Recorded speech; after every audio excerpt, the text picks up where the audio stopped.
Bonjour à tous et bienvenue dans Cult Technique pour une nouvelle vidéo de presque qualité. Je suis avec l'ami Kerr pour vous faire une petite review analyse de cette saison 2 de The Last of Us. Alors, une saison avec des hauts et des bas, j'ai envie de dire, et des hauts et des bas qui ont été assez marqués. Salut mon cher Kerr, comment tu vas ? Très bien mon cher Greg, et je suis hyper content de pouvoir vous parler de cette saison 2 de Tidou. Écoute, il est à noter que tu as perdu un pari qui a justifié que tu mettes ce t-shirt, mais pourtant tu le portes avec fierté, et ça c'est stylé. Du coup mon cher Kerr, alors je vais juste préciser qu'il n'y aura que Kerr qui vous donnera son avis, parce que tout simplement j'ai arrêté de regarder The Last of Us saison 2, donc ça n'a pas de sens que je fasse une critique de la saison. De mon côté, j'ai été très déçu évidemment. Il y a plein de gens qui le font. Par le décès d'un personnage important. J'ai regardé quelques épisodes après et j'ai trouvé que la série s'en mêlait un peu les pinceaux autour des personnages qui étaient les moins intéressants.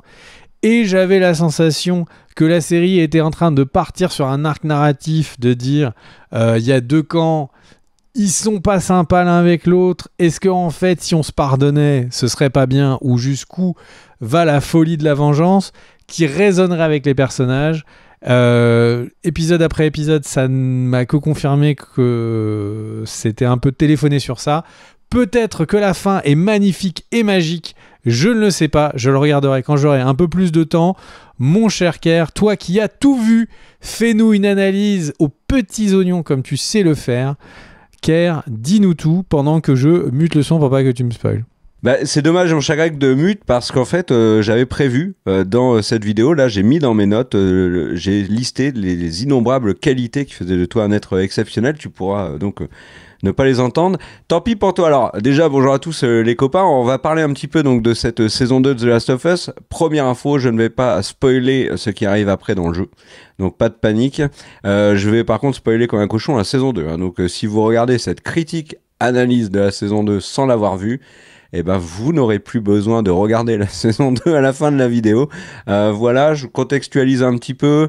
Je suis un très très grand admirateur de The Last of Us Partout, que j'estime être le meilleur jeu que j'ai pu faire, et pourtant je joue aux jeux vidéo depuis ma tendre enfance et mon Amiga 500 adoré.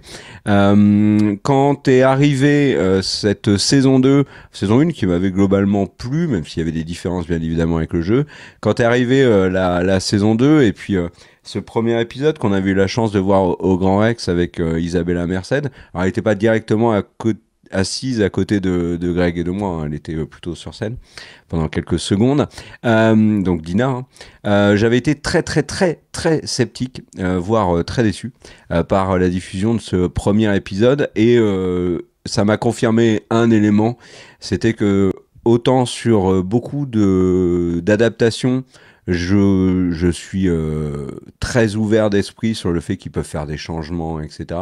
Autant sur certaines, j'ai beaucoup de mal, et pourtant je travaille dessus. Mais alors The Last of Us Partout, il n'y avait pas moyen qu'ils changent des trucs. Bien évidemment, dans la saison, ils ont changé des choses. Et vous verrez que dans la vidéo, tout n'est pas négatif. Donc voilà. Parlons un petit peu de cette saison 2 et de cet accueil. C'est une saison qui divise. Alors déjà, les chiffres d'audience ont une double lecture, c'est-à-dire que d'un côté on a la Warner qui dit que la saison 2 a fait plus de millions de vues que la saison 1. D'un autre côté on voit bien que en diffusion 3 jours aux US, c'est beaucoup plus faible. Le final de la saison 1 avait terminé avec 8 millions aux US, hein. Le final de la saison 2 est à 3,5. C'est un bon score pour HBO Max, puisque maintenant on va devoir redire que Max s'appelle HBO Max, mais c'est très en dessous, surtout que le premier épisode de la saison 2 avait fait 5,7 millions aux US. Donc il y a une petite baisse américaine. Ceci dit, à l'international ça marche bien, la série est mieux vendue, hein, ça explique ceci aussi. Il y a beaucoup plus de gens qui ont accès à Max et qui donc peuvent regarder The Last of Us. Donc les chiffres sont je pense qu'il faut plutôt se caler sur les audiences américaines. Ils avaient déjà accès à la saison 1, ils l'ont tout autant aujourd'hui. donc voire même plus. Les audiences ne sont pas au rendez-vous. Et puis en tant qu'accueil critique, ben, on a quand même la presse américaine qui, avant la diffusion de la saison, avait dit si vous avez... Alors, il y avait du très positif. Par contre, j'avais constaté que tous ceux qui avaient fait le jeu étaient très très loin d'être élogieux sur le contenu de la saison 2. La diffusion se faisant, bah, globalement, majoritairement, et il y a des avis qui sont très positifs sur cette saison 2. Néanmoins, les avis les plus audibles sont des avis négatifs. Ça, on peut le reconnaître. Il y a plein de points négatifs qui sont évoqués ici et là, et je les rejoins sur de très nombreux points. Néanmoins, moi je trouve que ça n'efface pas ce qui est réussi dans cette saison 2 que je vais évoquer après. Mais je respecte, je comprends les avis négatifs. Bon, je trouve ça un peu dommage que le contraire ne soit pas vrai, hein, et que, bah, par exemple, je me sois fait scud quand j'ai dit que tout n'était pas catastrophique dans la saison 2, mais ça n'est vraiment, c'est dommage, mais ça n'est pas du tout une surprise. Aujourd'hui, c'est un sport national de croire que son avis est roi. Bon, ben voilà, c'est tout. Mais moi, je vais juste donner le mien très humblement, et puis voilà. Je vais faire en différentes parties. J'ai pris quelques notes, hein, pas beaucoup, donc ça risque d'être un peu freestyle. La première partie, je vais me poser la question de est-ce que c'est une bonne saison si on n'a pas fait le jeu ? Avec un point sur le cas Bella Ramsey, qui est un point qui crispe énormément. Le deuxième partie, on fera est-ce une bonne adaptation ? Donc ça, c'est pour les gamers, mais si vous n'avez pas joué au jeu, vous inquiétez pas, hein, ça sera des micro-spoils sur des micro-différences. Donc ça sera intéressant si vous avez vu la série aussi et pas fait les jeux. On se posera ensuite une question, c'est est-ce une bonne saison par rapport à la saison 1 ? Ça, j'irai assez vite. Et enfin, le truc qui m'intéresse le plus, mais que je ferai court aussi parce qu'on aura largement le temps d'en reparler d'ici la diffusion de la saison 3. Mais cette saison 3 n'est-elle pas celle de tous les dangers ? Parce que on va arriver sur quelque chose d'assez unique dans l'histoire des séries télé et de sacrément compliqué à gérer pour HBO Max. Donc voilà, on va y aller. Donc première partie, est-ce une bonne série si on n'a pas fait le jeu ? Moi, je trouve que cette saison 2 est bien rythmée, il y a des gros enjeux, il y a des moments qui sont indéniablement marquants. On perd quand même le héros de la série dans l'épisode 2, après une bataille, qui est un ajout d'ailleurs de la série. On va avoir des moments d'action un peu flippants qui vont être très soignés, comme le métro bien sûr. On a aussi des moments qui vont être choquants. Je pense que pour une personne qui n'avait pas fait le jeu et et même qui a fait le jeu d'ailleurs, hein, puisque moi j'ai fait le jeu, j'ai trouvé la scène très réussie, c'est la mort de Mel bien évidemment, et le côté incroyablement dramatique de cette scène. Voilà, puis il y a d'autres qualités, hein. Moi j'ai vu beaucoup de gens dire c'est nul. Bah, non, enfin, c'est nul. Attention, il y a d'autres séries, elles sont légion, qui n'ont absolument pas la qualité de la photo de The Last of Us, de sa mise en scène, un casting aussi soigné, etc. Ne vous emballez pas sur le casting, tout n'est pas parfait. Et puis dans les trucs très positifs que j'ai pu constater au cours de cette saison, moi je tiens à souligner quand même la perf exceptionnelle de Pedro Pascal dans l'épisode Flashback. J'ai trouvé vraiment excellent. Je crois que c'était la première fois que je le trouvais aussi bon, et pourtant j'aime beaucoup Pedro.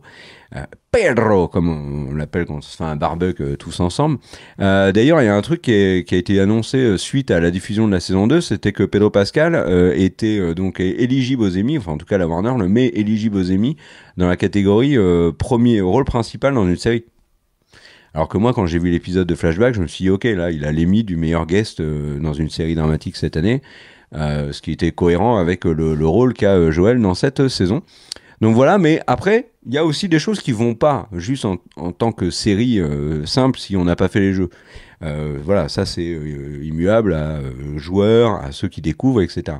Des trucs qui, pour moi, vont pas. L'épisode Flashback casse le rythme. J'aurais préféré, je le dis là, mais j'aurais pu le dire dans la partie suivante, j'aurais préféré qu'il fasse comme dans le jeu, c'est-à-dire d'ici un petit peu au cours de la saison, les différents flashbacks de Joël avec Ellie, ce qui nous permettre de comprendre jusqu'au final moi j'aurais terminé en fait la saison là-dessus, plutôt que de terminer sur un flashback, un cliffhanger extrêmement violent, j'aurais terminé avec le discours de Joël qui dit à Ellie, voilà, si c'était à refaire, je le ferais exactement comme ça. Parce que ça, c'est quand on fait le jeu, c'est très marquant, c'est poignant, et en fait, l'épisode flashback, il casse le rythme, ça, c'est un peu dommage. C'est vraiment un épisode fourre-tout de tous les flashbacks, ils se sont regardés, on en a encore en stock, allez on le met. Enfin bref, un autre truc que beaucoup mettent en avant, et là je les rejoins, c'est que la saison est trop courte.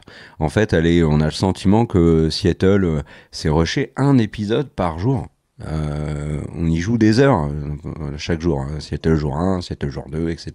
Il y a des personnages qui étaient dans le jeu, qui disparaissent, qui sont tués par Ellie, qui là ne le sont pas. Ça rajoutait des moments forts, ça rajoutait plein de choses. Là, c'est rushé.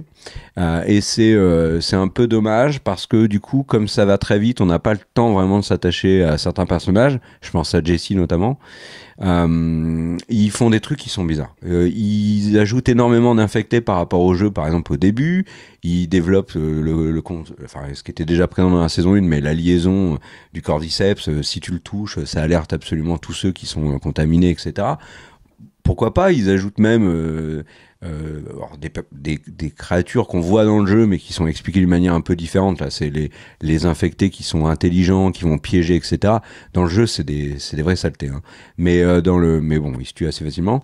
Mais ils font peur. Ils font peur, les coquins. Le truc, c'est que là, ils nous le mettent, puis après, bon, voilà. Et puis en fait, on termine la saison, il n'y a plus d'infectés. Ils ont oublié, ou est-ce qu'ils n'ont pas eu la thune. Le moment où Ellie part en bateau pour arriver donc à l'aquarium, en fait, c'est hyper dommage de pas avoir mis un peu plus de difficulté dans son voyage, dans son périple. On n'était pas obligé de pouf, point A, point B, téléportation, bubule paladin, comme on disait sur WoW, et voilà, c'est un peu dommage. Donc, il y a des trucs qui ne vont pas, mais est-ce que pour autant c'est une mauvaise saison ? Je pense pas, et je vois beaucoup de gens qui n'ont pas fait les jeux qui sont très satisfaits de cette saison 2. Ça pose davantage de problèmes pour ceux qui ont fait le jeu comme moi. Question, est-ce une bonne adaptation ? Après l'épisode 1, à la fin de la saison 2, je dois reconnaître qu'ils ne s'en sont pas si mal tirés que ça. Moi, je n'y croyais pas du tout, mais alors vraiment pas du tout. Surtout après l'épisode 1, je pensais qu'ils n'allaient jamais réussir à retranscrire la force du jeu, et surtout, jamais, pour moi, c'était évident que jamais ils n'allaient suivre la trame, la construction du jeu. C'est-à-dire que pour moi, ils allaient mettre un peu d'Abby, un peu d'Ellie en simultané, on suit tout ce petit monde, et voilà. Jusqu'au climax, qui est la fin donc, de la saison 2. Le truc, c'est que fin de saison 2, oui, fin de saison 2, fin de saison 3, vous avez compris. Le truc, c'est que le fait de faire ce choix qui est extrêmement couillu on fait toute la saison 2 sur Ellie, et puis à la fin on vous fait comprendre qu'on fera la suite sur Abby, ça pour moi jamais je pensais qu'il n'allait le faire. Bon, alors est-ce une bonne adaptation en dehors de ce point ? Moi je trouve qu'il y a la série déjà est très paradoxale dans sa manière d'adapter les choses. Il y a un truc qui m'avait marqué, c'est dans l'épisode 1 puis l'épisode 2, ils font en sorte d'atténuer la haine qu'on va pouvoir ressentir vis-à-vis d'Abby quand elle va tuer Joël. Notamment en nous disant tout de suite les intentions d'Abby. Sidération pour moi. La scène d'Abby dans l'épisode 1, j'étais scié, quoi.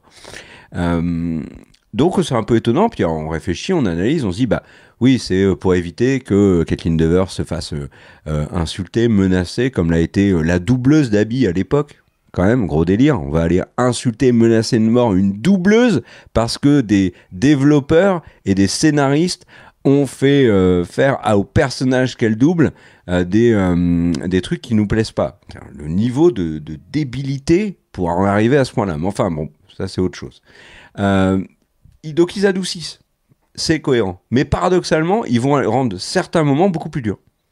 Et notamment Abby. C'est-à-dire la manière dont Abby tue Joël, dans la série, est plus vénère et beaucoup plus cruelle que ce qu'elle fait dans le jeu. Enfin, pas ce qu'elle fait, ce que l'on voit dans le jeu. Toute la torture, nous, on la voit pas, puisqu'en fait, on suit Ellie à ce moment-là, et Ellie rentre dans la pièce, et elle arrive, malheureusement, pour le final. Mais Abby, elle torture vraiment. Enfin, du coup, c'est beaucoup plus dur. Mais à côté de ça, tout au long de la saison 2, ils vont continuer de supprimer des éléments importants pour effacer... Alors, après, c'est plus la même motivation. C'est nous montrer que, ah oui, Ellie a fait des choses vraiment pas cool, mais regardez, elle s'en veut tout de suite, puis elle pleure, et puis bon, voilà, et puis on lui fait faire pas non plus des trucs, enfin, certaines choses complètement ouf que fait Ellie dans le jeu, elle ne les fait pas là, donc il y a un personnage qu'elle va buter, bon, au final, là, il est pas dans la série, donc elle tue quelqu'un de moins. Un truc qui, moi, m'avait vraiment fait comprendre que Ellie était en train de changer, c'est que dans le jeu, au final, tu tues énormément de Wolf. Et alors, quand je l'avais dit dans une précédente vidéo, on m'avait dit, bah non, oui, mais tu les tues, mais parce qu'ils t'attaquent toujours à chaque fois. C'est pas toujours le cas. Hein. Il y a des moments où elle aurait pu éviter certains Wolf, et elle les zigouille sans pitié. Donc voilà, et puis on va enlever d'autres moments qui vont être très durs dans la saison. La mort du cheval, Paillette. Pourquoi ça n'y est pas? Et en plus, ils insistent. Je crois que c'est Jesse qui dit dans le final alors, t'as oublié ton cheval? Bon, il va bien. Mais attends, la mort de pas être dans le jeu, c'est une claque. Et puis, alors, bien évidemment, sur le final, vous allez me dire, c'est très connoté animaux, mais la mort du chien Alice n'y est pas. C'est aussi un moment c'est pas un moment qui va choquer dans le jeu à ce moment-là, même si bien évidemment tu es un chien, c'est atroce, mais le truc c'est que en enlevant Alice, enfin le décès du chien Alice, ça va nuire à l'effet miroir de la suite, parce que forcément vous verrez dans la saison 2, mais Alice, le chien il est là quoi, et on revit l'aventure d'Abby, donc c'est dommage d'avoir atténué sur ce point-là. Alors il y a Craig Mazin, qui est le showrunner, qui a dit que à Hollywood il y avait une règle, c'était de ne jamais tuer le chien. C'est vrai. Et si vous le croyez pas, regardez. Alors il y a plein de trucs qui le montrent, mais Armageddon, le chien s'en sort à merveille. Le plus gros sauvetage de chien, le plus improbable, je pense, de l'histoire d'Hollywood, c'est dans le Pic de Dante. Parce qu'il y a une nuée ardente qui les suit, mais les mecs font demi-tour pour la récupérer entre deux énormes blocs de lave en fusion. Un chien qui saute dans la voiture, qui a un pick-up qui peut rouler max à 30 km/h, mais qui va plus vite qu'une nuée ardente qui est à 500 km/h. Enfin, c'est vraiment un délire. Si vous voulez vous marrer, allez voir ça. Mais bon, le chien, ok, est sauvé. Cool. Ils ont rajouté des trucs qui, pour moi, dénature le propos un petit peu de The Last of Us 2. Pourquoi ajouter par exemple la mort d'Eugène dans l'épisode flashback? La mort d'Eugène, elle vient troubler en fait la nature de la raison du conflit entre Ellie et Joël. C'est-à-dire que si on a une lecture un peu simple de la chose, c'est Ellie en veut à Joël parce qu'elle a des doutes sur les Lucioles et Salt Lake, et Joël il ment et il fait des trucs cruels, et là par exemple il a tué Eugène, et Ellie elle lui avait demandé de donner sa parole, et puis là il a trahi Ellie avec Eugène, il l'a tué, c'est cruel, etc. En fait il n'y avait pas besoin de mettre Eugène, hein. C'est exact, la tension entre Joël et Ellie sont beaucoup plus fortes dans le jeu, fortes dans la manière d'être gérée, hein, pas en réalité, parce que justement il y a ce nuage qui est la mort des Lucioles à Salt Lake, qui fait que Ellie ne peut pas être très proche de Joël, qui a un truc, elle sent, elle l'a compris, et on n'avait pas besoin du tout de rajouter Eugène. Alors la scène est belle, ok, très bien, Joe Pantoliano joue très bien, ok, mais Pedro Pascal aussi, mais c'était pas nécessaire, et notamment, alors, une des raisons qui pourrait être de montrer que Joël est sans pitié, c'est vrai, mais on le savait que Joël était sans pitié, hein. Donc, et Joël a fait des trucs monstrueux, hein, et on le sait avec son frère. Enfin voilà, c'est dit à plusieurs reprises, c'est dit dans le jeu. Donc voilà. Il y a d'autres trucs qui n'y sont pas, et moi je trouve ça dommage. Pourquoi faire sauter la fuite en bateau dans Seattle? Là, Ellie, elle trouve un bateau et tout. Alors, je pense que c'est une. Là, pour le coup, j'ai ma réponse. C'est à mon avis, c'est une question de budget. Parce que quand j'ai fait le truc dans le jeu, je me suis dit, oh, mais jamais ils vont réussir à faire ça. sur petit écran. Pourquoi avoir fait sauter l'attaque du colosse, par exemple, quand elle est dans l'espèce de magasin et qu'elle ou c'est un restaurant, je crois, je sais plus, et qu'elle essaye d'ouvrir la grille et qu'elle est coincée, que t'as un colosse de ouf qui te tombe dessus mais il y a des moments comme ça qui n'y sont pas, et c'est dommage parce que ça aurait pu permettre à la saison d'être plus longue, d'avoir des moments un peu plus marquants. Mais vraiment, il y a un truc qui me gêne tout au long de la dernière partie, par exemple vis-à-vis de Mel, vis-à-vis de vis-à-vis de la réaction d'Ellie quand elle fait des trucs atroces, notamment. Elle s'en veut, elle le montre bien plus que la Ellie du jeu. Tout est fait vraiment pour atténuer la gravité des actes monstrueux d'Ellie, qui glisse pourtant inlassablement dans une vengeance sanguinaire, déraisonnée. Jusqu'à la fin, où elle a l'air de se montrer compréhensive avec Abby. Alors parlons maintenant de Bella Ramsey, parce que Bella Ramsey, elle cristallise un peu autour d'elle énormément de critiques, voire de discours très haineux. J'ai vu des trucs sur les réseaux, sur Twitter notamment, qui sont complètement délirants. Mais le truc, c'est que, alors elle joue bien. Moi, j'ai pas grand chose à lui reprocher sur son jeu dans la saison. Il y a des moments où elle va balancer des scuds qui m'ont beaucoup fait rire, notamment à Joël, dans l'épisode de Flashback, etc. Dans l'épisode de Flashback, elle est très chouette, Bella Ramsey.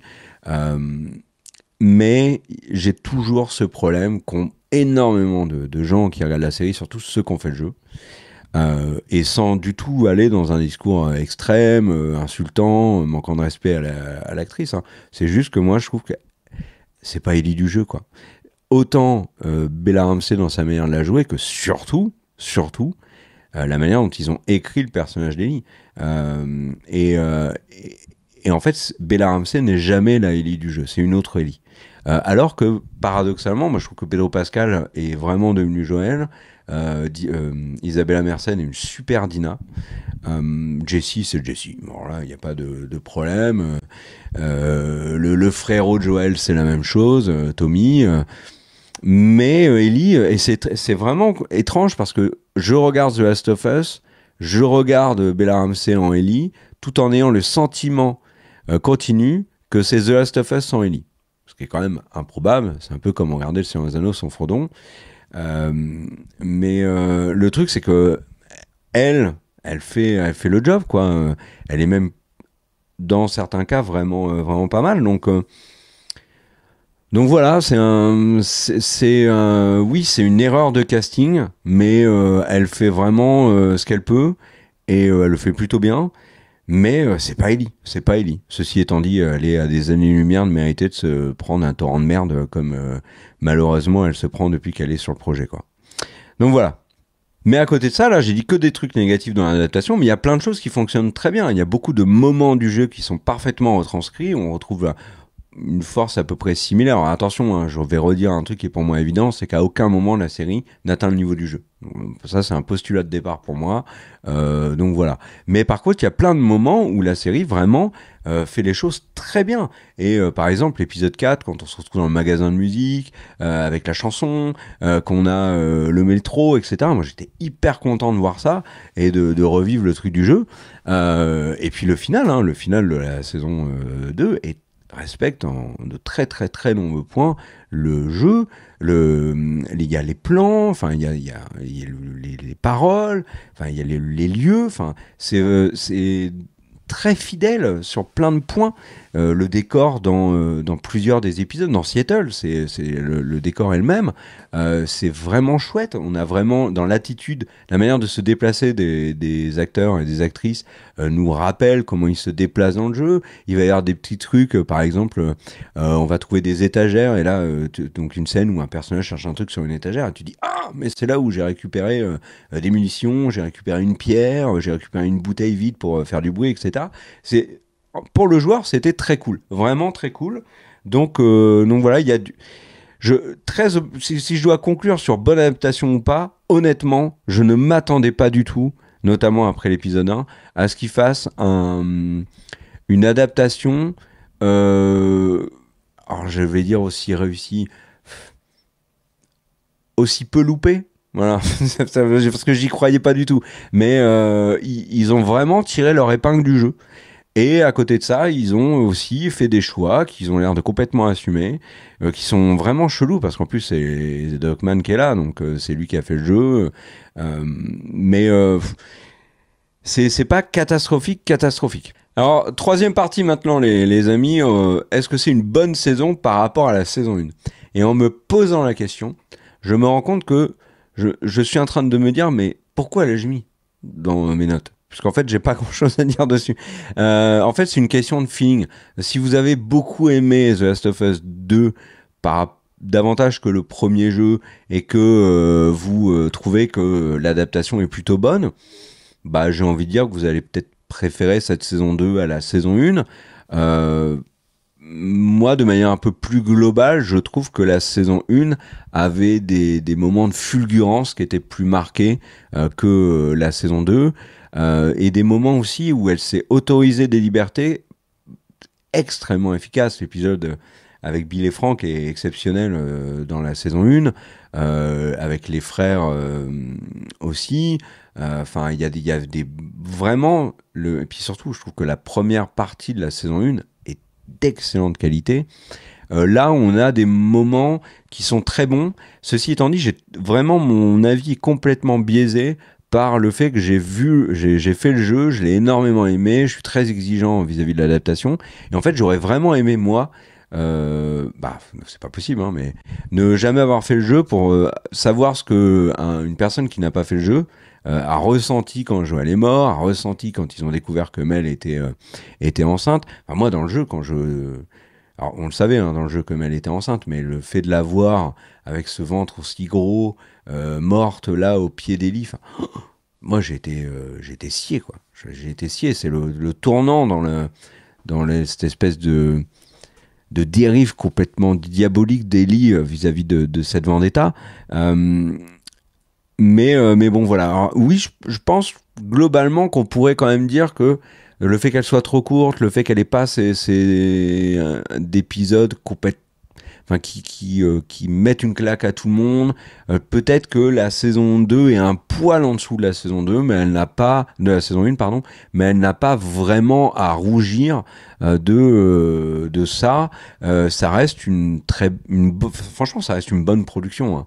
Là, cette année, j'ai vu quand même beaucoup de séries, The Last of Us, malgré tous les défauts que je peux lui trouver, et je en trouve énormément, et je pourrais vous en parler pendant 6 heures sans problème.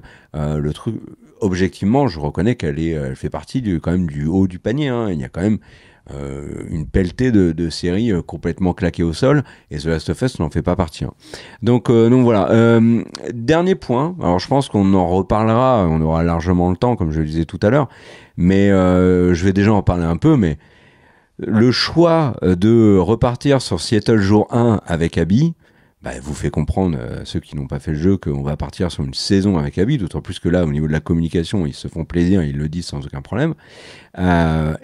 Objectivement, qu'est-ce que ça va être bien. Alors, la série en elle-même, mais surtout, qu'est-ce que ça va être bien de suivre la genèse de cette saison, la communication, la promo autour de cette saison, et comment le public va l'accueillir. C'est vraiment là, si vous aimez les séries un peu comme nous, c'est l'industrie de la série télé et des plateformes et tout. Enfin, c'est hyper intéressant d'être confronté à une série qui, saison 2, shoot le héros, et en plus shoot l'acteur qui porte la série sur ses épaules, parce que Pedro Pascal est devenu un acteur important, et c'est indéniable. Bella Ramsey est très loin de tout ça en termes de fame. Donc, puis même Isabella Merced, enfin tout le monde, hein, il n'y a pas de. Il y a vraiment Pedro Pascal, ils l'ont shooté, ok, très bien. Voilà. Et la saison d'après, en fait, tu comprends que tout le casting de la série, tu lui dis coucou, au revoir, à bientôt. Et là maintenant, on va raconter l'histoire avec Abby et les autres. C'est hyper dangereux. Alors déjà, c'est déjà arrivé, mais c'est extrêmement rare que des séries fassent un grand écart comme ça. mais c'est extrêmement dangereux, je trouve, en termes d'audience, parce que si là, par exemple, j'ai lu beaucoup de commentaires de personnes qui réagissaient à ça et là, beaucoup de gens disent attends, moi, suivre une saison avec Abby, c'est pas possible. Parce que, en fait, et c'est là où il y a la différence qui est très forte entre le jeu et la série, c'est que le jeu, tu fais The Last of Us, tu retrouves Joël et Ellie, t'es hyper content. Joël va jouer au golf au bout d'une heure. T'es sur les pattes. Moi, ce que j'ai fait, c'est que j'ai gentiment pris The Last of Us 2, malgré l'amour que j'ai pour... Et je pèse mes mots. Hein, l'amour que j'ai pour The Last of Us 1, je me suis dit, là, c'est pas possible. J'avais hyper envie de faire The Last of Us 2, mais c'était trop. J'ai posé le jeu dans un coin et j'y suis pas revenu pendant un moment. Il y a déjà cette première rupture. On voit bien, Greg a arrêté à ce moment-là. Hein. Lui, la mort de Joël, c'était pas possible. Comme moi, la mort de Joël dans le jeu, c'était pas possible. Donc, la mort de Joël, ça sidère. Et là, en fait, on nous fait comprendre que non seulement, bon, il peut y avoir un rejet vis-à-vis de Joël, mais en plus, on va vous proposer de suivre les aventures du personnage qui l'a tué et que tu détestes. C'est-à-dire que moi, quand j'ai fait le jeu, je suis parti avec Ellie, on était tous les deux sur Payette, et on n'avait qu'une envie, c'était de se venger de ouf. Et je pense que tous les joueurs, c'est pareil. On n'avait qu'une envie, c'était malheureusement d'aller éclater Abby. Je suis pas pour la violence, hein, c'est pour ça que je rajoute malheureusement, et j'espère que vous aussi vous rajoutez malheureusement. Mais le truc, c'est que on avait vraiment très très très très très envie de se venger d'Abby. C'était viscéral. Et là, on fait donc l'aventure. Nous, on fait, vous aussi, vous l'avez vu avec la série. On suit Ellie, on voit qu'elle dérape, on voit qu'elle fait des trucs atroces, que Mel décède, Owen aussi. Enfin. Puis la docteure dans l'hôpital avec les sports, j'ai oublié son nom, je suis désolé. Le truc, c'est que voilà, et le truc, c'est que on dit derrière, en plus, Abby qui vient de shooter Jesse jusqu'après que Jesse dise non mais Ellie, je serai toujours là pour toi. Bam, terminado. Donc là, toi, ils en remettent une couche sur Abby et il faut que toi t'adhères à l'idée d'attendre 2 ans pour aller voir la saison 3. Rappelons que pour les joueurs, c'était la même chose. Sauf qu'en fait, t'attendais pas 2 ans. T'attendais juste l'écran de chargement qui était de 1 ou 2 secondes et un écran noir. Et puis, tu repartais avec Abby. Et puis, tu disais, bon, ok, je vais suivre un peu son aventure. Puis, au début, t'es là, j'ai pas envie de jouer Abby, mais bon, je joue quand même. Puis, au bout de 30 minutes, à peine, t'es là, je suis avec Abby. Génial, merveilleux. Mais le truc, c'est que là, il y a une coupure de 2 ans. Donc voilà. Donc voir des gens rejeter autant Abby et ne pas vouloir voir la saison, au point où ils en sont dans l'œuvre, c'est complètement normal. C'est ce que je disais à Greg.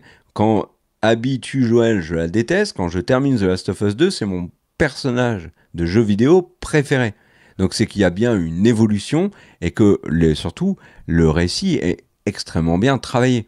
Donc voilà, le truc c'est que du coup si vous avez des doutes et que vous dites non mais une saison avec Abby, ne vous inquiétez pas, ça sera, vous allez changer d'avis et ça sera et vous regretterez de ne pas l'avoir regardé, je pense, sauf si vraiment ils se foirent dans l'adaptation, mais c'est peu probable. Ils ont quand même plutôt comme bien fait les choses, CF partie précédente.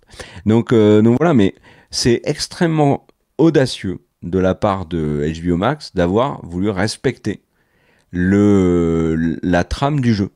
Parce que ça les prive potentiellement, c'est pas potentiellement, ça va les priver de Bella Ramsey pendant un moment, ça va les priver de Isabella Merced aussi, donc ça va nous on va retrouver des acteurs que certains n'ont pas du tout aimés, notamment dans la scène du chalet. Donc voilà, c'est un vrai gros danger. Et en plus, comme au début de la vidéo, je vous ai dit, les audiences sont plus trop au rendez-vous, j'ai peur. Honnêtement, je pense que le début de la saison 3 va être très très compliqué. Et que si la série va au bout, parce qu'en plus, ils veulent que la fin de la série, ce soit il y a encore 2 saisons, et c'est 2 saisons pour adapter la fin du jeu. Donc de The Last of Us partout. Parce qu'au début, ils avaient sous-entendu que la saison 4 qui était annoncée, ça serait du après. Visiblement, ça sera pas le cas. C'est pas même pas visiblement. Neil Druckmann l'a dit. Et qu'il a besoin pour lui de 2 saisons encore pour conclure la série et conclure l'adaptation du jeu. Donc j'ai peur pour l'audience. Là, très clairement, est-ce qu'il va pas y avoir un gros rejet de The Last of Us parce qu'on va suivre Abby, parce que peut-être que le premier, le deuxième épisode vont pas nous faire tout de suite changer d'avis et que on va pas lui laisser le temps à cette série de nous faire changer d'avis et puis qu'on va abandonner. Il va y avoir, à mon avis, une grosse désertion du public. C'est un vrai risque. Mais en tout cas, d'un point de vue artistique, c'est extrêmement positif, qui respecte la trame du jeu. Et donc, moi, j'ai juste envie de dire chapeau. Et rien que pour ce choix-là, je continuerai sans aucun problème la série lorsque la saison 3 sera là, bien évidemment. Voilà, on en a terminé avec cette vidéo critique. Alors n'hésitez pas dans les commentaires à nous dire un petit peu ce que vous avez pensé de cette saison 2. Si vous n'avez pas fait le jeu, notamment, nous dire, moi, voilà, j'ai pas fait le jeu, j'ai pensé que la saison était comme ça, j'ai plutôt bien aimé, plutôt pas aimé, etc. Vous qui avez fait le jeu aussi, quels sont les éléments dans l'adaptation qui vous perturbent le plus, ou quels sont ceux qui, à votre sens, sont les mieux adaptés? Est-ce que vous comprenez, par exemple, le fait que Payette n'y passe pas, que Alice, le chien, soit cut, qu'il y ait d'autres personnages. Il y a un autre personnage qui n'est pas tué dans la série. Les ajouts qui peuvent être étonnants, l'attaque de Jackson au début de la saison 2, le fait de rajouter Eugène. Enfin voilà, il y a énormément de changements. Qu'est-ce que vous en avez pensé? Qu'est-ce que vous pensez vous aussi? Et là, c'est la question. C'est est-ce que en ayant vu la saison 1 et la saison 2 et en sachant que la saison 3 sera sur Abby, est-ce que vous avez encore envie de continuer la série? Donc est-ce qu'il y a des éléments qui sont pour vous bloquants pour la suite du visionnage, que ce soit on l'a vu pour Greg, donc la mort de Joël, ou le casting et notamment Bella Ramsey, est-ce que ça vous bloque complètement? Est-ce que l'idée d'avoir Abby en héroïne de la suite va vous bloquer de manière définitive? Voilà, dites-nous, partagez dans les commentaires. On tient à remercier chaudement les tipeurs qui nous aident. La santé financière de la chaîne est précaire, vous le savez, on vous l'a déjà expliqué. Et sans ceux qui nous aident sur Tipeee, très clairement, il n'y a pas de vidéo. Donc merci à vous. Merci à ceux qui veulent venir sur Tipeee aussi. Et on vous dit à tous et à toutes une bonne fin de journée